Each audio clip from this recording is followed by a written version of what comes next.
Aujourd'hui, nous allons parler des exercices à forte tension d'étirement ou de l'entraînement à grande longueur musculaire. Ces deux termes se rejoignent et dans beaucoup de cas, ils veulent dire exactement la même chose. Bonjour à tous et bienvenue, c'est Alex, préparateur physique et diététicien sur olympefit.fr. Et aujourd'hui, je vais vous parler du coup de ce sujet qui est chaud, qui est très chaud, chaud bouillant en ce moment dans la communauté scientifique et ça n'arrive pas très souvent, d'accord ? Ça n'arrive pas souvent qu'on ait des sujets qui peuvent aussi bouleverser notre façon de s'entraîner, d'accord ? Donc aujourd'hui, on va parler de 4 études principales qui sont sorties il n'y a pas très longtemps et ces études montrent que l'entraînement avec des exercices à forte tension d'étirement ou l'entraînement à des grandes longueurs musculaires, vous allez voir un peu la différence entre les deux et ce que je veux dire par là, ce type d'exercice serait plus bénéfique pour l'hypertrophie que les exercices classiques. Les informations que je vais partager avec vous aujourd'hui, je les ai moi-même apprises de la revue de littérature en anglais appelée MASS, pour ceux qui connaissent. Donc aujourd'hui, nous allons voir ensemble ce que peuvent nous apprendre ces 4 études et vous allez voir, c'est extrêmement intéressant. Et dans une prochaine vidéo, on mettra tout ça en pratique et je vous proposerai quelques exercices pour le bas du corps et pour le haut du corps qu'on ne voit pas très souvent et qui peuvent vous permettre d'avoir de meilleurs résultats et de nouvelles sensations dans des parties de vos muscles que vous n'avez peut-être pas l'habitude de ressentir. Alors vous savez peut-être que les exercices amplitude complète sont meilleurs pour l'hypertrophie que les exercices à amplitude partielle. D'accord ? Donc ça, c'est quelque chose qui est plutôt bien établi. Il y a beaucoup d'études dessus et on sait aujourd'hui que l'amplitude complète est meilleure. Par contre, on ne sait pas vraiment pourquoi. Jusqu'alors, les études qui ont comparé les amplitudes complètes aux amplitudes partielles ont utilisé des exercices à amplitude partielle en fin de phase concentrique, c'est-à-dire quand le muscle est raccourci. Par exemple, ils ont comparé du leg extension en amplitude complète à du leg extension en amplitude partielle, mais uniquement vers la fin du mouvement. D'accord ? C'est-à-dire quand mes muscles sont dans une position raccourcie. La plupart des études qui ont comparé l'amplitude complète à l'amplitude partielle ont utilisé à peu près ces protocoles. Donc amplitude complète comparée à de l'amplitude partielle en fin de phase concentrique, quand les muscles sont raccourcis, et à chaque fois on voyait que l'amplitude complète était meilleure. Mais pourquoi ? Pourquoi est-ce que les exercices à amplitude complète sont meilleurs pour l'hypertrophie que les exercices à amplitude partielle ? Est-ce que c'est parce que l'amplitude complète fait travailler plus le muscle, vu que l'articulation doit bouger sur une amplitude plus grande ? Donc le muscle travaille plus, et ça c'est mon avis, donc moi je pense que c'est plutôt cette raison-là. Ou alors, est-ce que c'est plutôt quelque chose qui est lié à l'amplitude en elle-même ?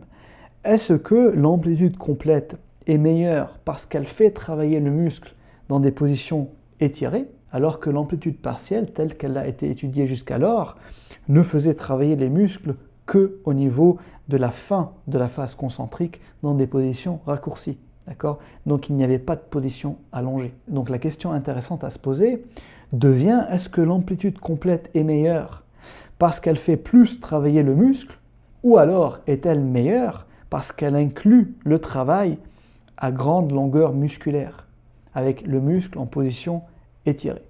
Et pour pouvoir répondre à cette question, il faut bien sûr comparer l'amplitude complète à une amplitude partielle où le muscle n'est pas dans une position raccourcie, mais est plutôt dans une position allongée. Il y a une seule étude à ma connaissance jusqu'aujourd'hui qui a fait ce travail, et c'est l'équipe de Pedrosa, qui a comparé le leg extension en amplitude complète à du leg extension en amplitude partielle en fin de mouvement, c'est-à-dire quand les pieds sont en haut, et aussi à du leg extension en amplitude partielle au début du mouvement, quand les pieds sont en bas, et donc quand les muscles sont étirés. C'était une grosse étude, il y avait 5 groupes, 45 participants sur une durée de 12 semaines, donc on ne va pas rentrer dans des détails techniques. Les données qui nous intéressent sont le groupe qui faisait des leg extensions en amplitude partielle au début du mouvement, c'est-à-dire en bas, quand les muscles sont étirés, a gagné autant de muscles, voire même un peu plus, que le groupe qui faisait des leg extensions à amplitude complète. Et le groupe qui faisait des leg extensions à amplitude partielle en fin de mouvement, c'est-à-dire en haut, quand les muscles sont raccourcis, lui, il a gagné le moins de muscles. Donc amplitude complète, qui inclut les grandes longueurs musculaires, et amplitude partielle à grande longueur musculaire, c'est comparable, mais amplitude partielle avec des courtes longueurs musculaires, c'est quand même moins bien. Mais quand même, il y a des subtilités qui sont très intéressantes et importantes à noter. Le groupe qui s'entraînait en amplitude partielle à grande longueur musculaire, c'est-à-dire il faisait les leg extensions en bas quand les muscles étaient étirés, a construit autant de muscles au niveau proximal, c'est-à-dire en haut de la cuisse, que le groupe qui faisait des leg extensions à amplitude complète, mais a construit plus de muscles au niveau distal, c'est-à-dire en bas de la cuisse, comparé au groupe qui faisait des leg extensions à amplitude complète. D'accord? Donc gardez quand même ça à l'esprit. Le groupe qui s'entraînait en amplitude partielle aux grandes longueurs musculaires en bas du mouvement a construit autant de muscles en haut de la cuisse, mais plus de muscles en bas de la cuisse, au niveau distal, comparé au groupe qui faisait des amplitudes complètes. Ça c'est important et on va revenir dessus. Et le groupe qui s'entraînait avec une amplitude partielle en haut du mouvement, c'est-à-dire avec des courtes longueurs musculaires, lui, il a construit le moins de muscles. Et la différence se situe au niveau distal, c'est-à-dire vers le bas de la cuisse. D'accord? Le groupe qui s'entraînait à amplitude partielle avec des courtes longueurs musculaires en haut du mouvement a construit autant de muscles en haut de la cuisse que les autres groupes, mais n'a pas construit de muscles vers le bas de la cuisse. C'est pour cela qu'il y a une différence de construction et de masse musculaire entre le groupe qui a fait des amplitudes partielles à des courtes longueurs musculaires et les deux autres groupes qui ont fait des amplitudes complètes et des amplitudes partielles à des grandes longueurs musculaires. La différence se situe au niveau distal. Alors cette étude nous montre plusieurs choses essentielles. Premièrement, que l'entraînement à des grandes longueurs musculaires est plus bénéfique pour l'hypertrophie que l'entraînement à des courtes longueurs musculaires.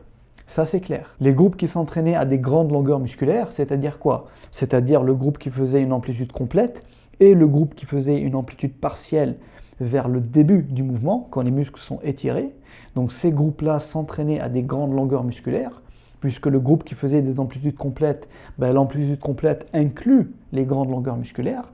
Et ces groupes ont développé plus le muscle, ont eu des résultats plus importants en hypertrophie que le groupe qui s'entraînait à des courtes longueurs musculaires, donc qui faisait des amplitudes partielles en haut du mouvement. D'accord? Donc c'est clair, l'entraînement à des grandes longueurs musculaires est plus bénéfique que pour l'hypertrophie que l'entraînement à des courtes longueurs musculaires. Donc là on se dit ok, on comprend que l'amplitude complète est supérieure à l'amplitude partielle quand l'amplitude partielle est effectuée à des courtes longueurs musculaires. Et on comprend aussi que la différence est d'autant plus grande au niveau distal, c'est-à-dire vers le bas de la cuisse, puisque le groupe qui s'entraînait avec des amplitudes partielles en haut du mouvement à des courtes longueurs musculaires a quand même construit autant de muscles que le groupe qui s'entraînait à des grandes longueurs musculaires en amplitude partielle ou en amplitude complète, mais uniquement vers le haut de la cuisse. D'accord? Et il n'a pas construit du muscle vers le milieu et vers le bas de la cuisse. Okay? Donc la différence se situe principalement au niveau distal. Mais le point le plus important qui soulève quand même quelques questions un peu dérangeantes, c'est que l'entraînement à amplitude partielle à des grandes longueurs musculaires est aussi bien que l'entraînement en amplitude complète au niveau proximal, mais est meilleur au niveau distal. C'est-à-dire que quand je fais mes leg extensions à amplitude partielle, donc uniquement en bas du mouvement, à des grandes longueurs musculaires, j'obtiens des résultats en hypertrophie comme si j'étais en train de faire une amplitude complète, encore mieux que si j'étais en train de faire des amplitudes complètes, parce que j'ai de l'hypertrophie proximale et distale. L'amplitude partielle aux grandes longueurs musculaires est au minimum aussi bien, voire même mieux que l'amplitude complète. Donc la question qu'on se pose, c'est mais à quoi bon sert l'amplitude complète? Et est-ce qu'il faut qu'on continue à s'entraîner en amplitude complète? Eh bien, on ne sait pas. Rappelez-vous que pour l'instant, ça c'est qu'une seule étude. D'accord? On n'est pas du tout prêt à laisser tomber l'amplitude complète pour uniquement faire de l'amplitude partielle à des grandes longueurs musculaires. C'est juste des questions qu'on se pose et on a encore besoin de beaucoup plus d'études pour confirmer cette tendance. Alors regardez cette autre étude qui est aussi très intéressante par l'équipe de Sato qui a comparé une amplitude partielle en haut du mouvement à une amplitude partielle en bas du mouvement sur du biceps curl pupitre. Donc ici, il n'y avait pas d'amplitude complète. C'était soit en haut, soit en bas.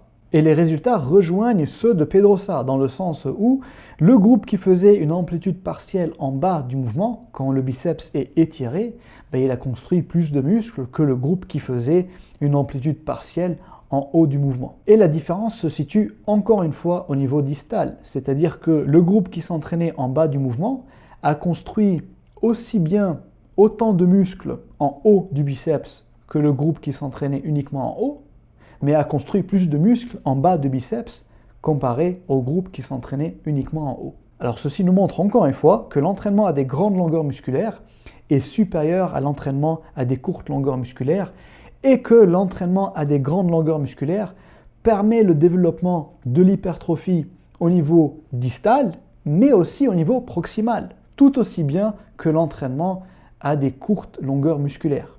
Alors que l'entraînement à des courtes longueurs musculaires ne permet le développement de l'hypertrophie qu'au niveau proximal. D'accord ?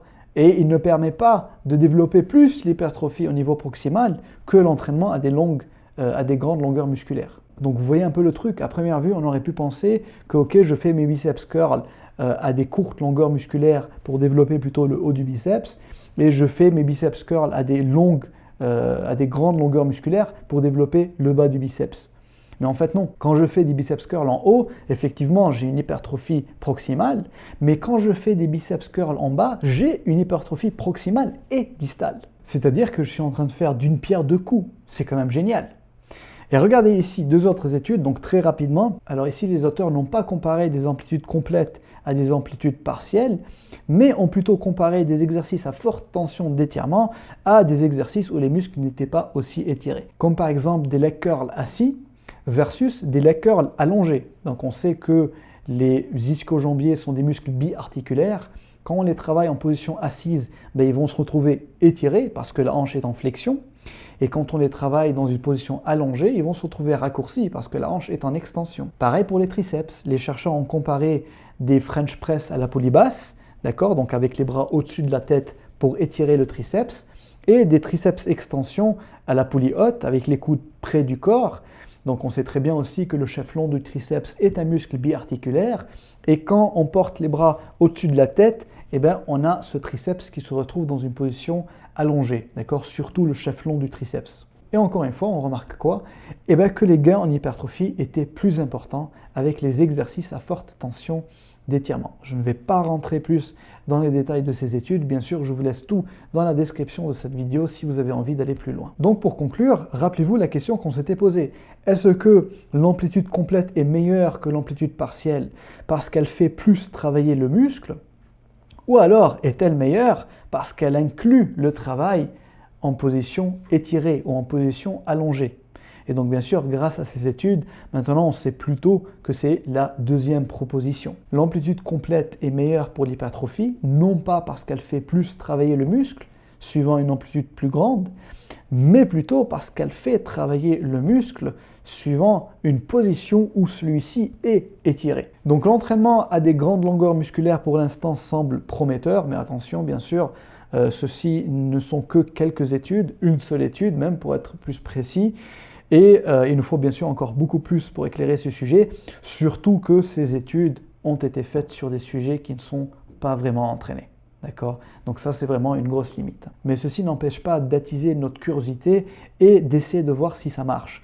Et c'est ce qu'on va voir ensemble dans la prochaine vidéo. Donc je vais vous montrer comment on peut mettre ça en pratique avec quelques exercices, quelques exemples d'exercices pour le haut du corps et pour le bas du corps que peut-être vous n'avez pas l'habitude de faire. Donc ce sont des exercices qui ne sont pas vraiment classiques, qu'on ne voit pas très souvent. Mais je pense que ça vaut la peine de les essayer et de voir si effectivement ces exercices à grande longueur musculaire peuvent vraiment faire la différence ou pas, surtout quand ils sont plutôt effectués en amplitude partielle et non pas en amplitude complète. Voici donc pour cette vidéo, j'espère que vous avez aimé et que vous avez trouvé le sujet passionnant comme moi. Si c'est le cas, aimez et partagez, c'est comme ça que vous soutenez mon travail et que vous m'aidez à faire connaître la chaîne Olympfit et à faire grandir le public de cette chaîne. N'oubliez pas que c'est vous qui faites vivre cette chaîne.